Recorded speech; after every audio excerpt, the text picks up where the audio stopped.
उस रात आसमान में बादल छाए हुए थे और हवा में एक अजीब सी सनसनी थी। अंधेरा इतना घना था कि हाथ को हाथ साफ नहीं दिख रहा था। गांव के बाहर स्थित वह खेत सालों से सुनसान पड़ा था। लोग उसके पास जाने से डरते थे। कहा जाता था कि वहाँ कुछ अजीब घटनाएं होती हैं, अनजान आवाजें, रोने की आवाजें और कभी-कभी रहस्यमयी रोशनी। लेकिन आज रात कुछ अलग होने वाला था। राहुल, एक युवा और जिज्ञासु पत्रकार, उस गांव में एक रिपोर्टिंग असाइनमेंट पर आया था। उसने गांव वालों से गुमनाम खेत के बारे में सुना था। कुछ लोग कहते थे कि वहां भूत प्रेत का साया है, तो कुछ का मानना था कि वहां कोई गुप्त सरकारी प्रयोग होता था जो गलत हो गया।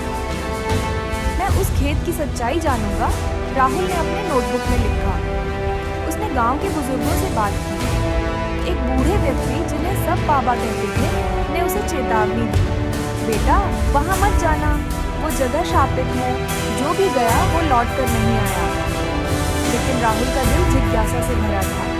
रात के अंधेरे में राहुल ने अपना टॉर्च लिया और खेत की ओर चल पड़ा। हवा में एक अजीब सी गंध, मानो सड़ी हुई मिट्टी और धातु का मिश्रण। जैसे जैसे वह खेत के करीब पहुंचा, उसका दिल तेजी से धड़कने लगा। अचानक उसका पैर किसी धातु की चीज से टकराया। उसने टॉर्च की रोशनी में देखा कि एक पुराना जंग लगा हुआ नामपत्र था, जिस पर लिखा था, प्रवेश वर्जित खतरनाक क्षेत्र। लेकिन नीचे एक और शब्द खरोंच कर लिखा गया था, वे देख रहे हैं। राहुल ने सोचा, ये किसने लिखा होगा? थोड़ा और आगे बढ़ने पर राहुल ने देखा कि खेत के बीचों बीच एक बड़ा सा गड्ढा था। वहां से एक सीढ़ी नीचे जाती थी। क्या ये कोई भूमिगत सुरंग है? राहुल ने सोचा। उसने साहस जुटाया और नीचे उतर गया। सुरंग नम और ठंडी थी। दीवारों पर कुछ अजीब निशान थे, गणितीय समीकरण, डायग्राम और कुछ ऐसी भाषा में लिखे शब्द जो उसे समझ नहीं आए। तभी उसे एक दूर से आती हुई आवाज सुनाई दी, तुम यहाँ क्यों आए हो? राहुल का खून सूख गया। उसने टॉर्च घुमाकर देखा, सामने एक लंबी पतली आकृति खड़ी थी। उसकी आंखें बड़ी और काली थीं और त्वचा रंगहीन। तुम्हें यहाँ नहीं होना चाहिए, उस आकृति ने कहा। राहुल ने पीछे हटने की कोशिश की, लेकिन तभी उसे पीछे से किसी के हाथ ने पकड़ लिया।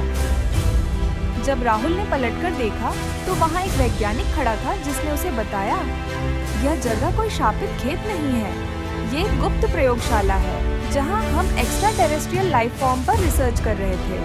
लेकिन कुछ गलत हो गया, वे हमसे ज्यादा ताकतवर हैं। तभी अचानक लाइटें जलने लगी और राहुल ने देखा कि पूरी सुरंग उन अजीब आकृतियों से भरी हुई थी। राहुल और वैज्ञानिक ने भागने की कोशिश की, लेकिन रास्ता बंद था। अचानक एक गहरी आवाज गूंजी, अब तुम हमारे हो। राहुल ने आखिरी बार अपनी आंखें बंद की। अगली सुबह गांव वालों ने खेत के पास राहुल का कैमरा और नोटबुक पड़ा हुआ पाया। नोटबुक के आखिरी पन्ने पर लिखा था, वे सच